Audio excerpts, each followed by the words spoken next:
Hola, muy buenas tardes. Me encuentro con la licenciada Rita Abreu, quien nos acompaña en el Coloquio Internacional de Radio y Cultura 2017.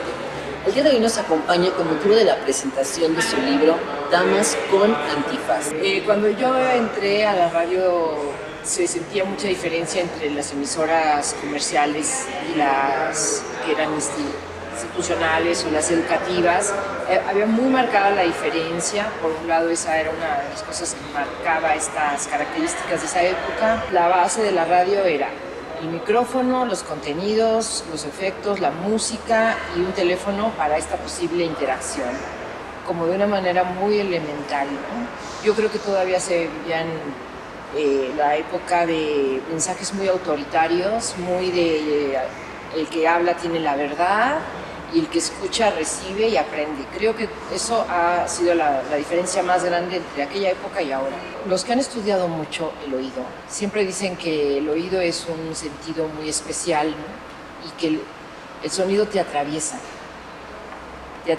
y te hace estar en una disposición en espacio-tiempo donde la voz o lo que esté llegando a través de tu oído lo va invadiendo todo, te va haciendo atmósferas, ¿no?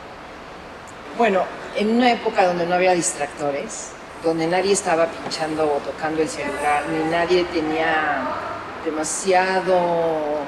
Yo creo que hasta el teléfono tenía un uso moderado.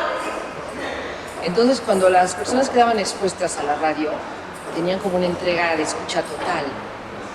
Cuando yo escuchaba radionovelas en la fonoteca, veía que de alguna manera ese tipo de contenido te obligaba a ser muy atenta en lo que estabas escuchando, porque ibas siguiendo una narrativa llena de elementos, pero sí de alguna manera te exigía mucho más como radioescuchante.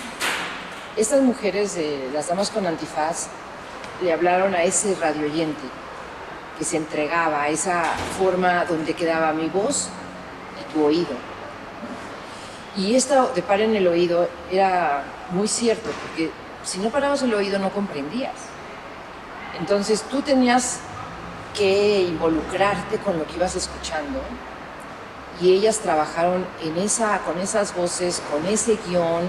Había directores artísticos, las emisoras tenían cuadros de actores.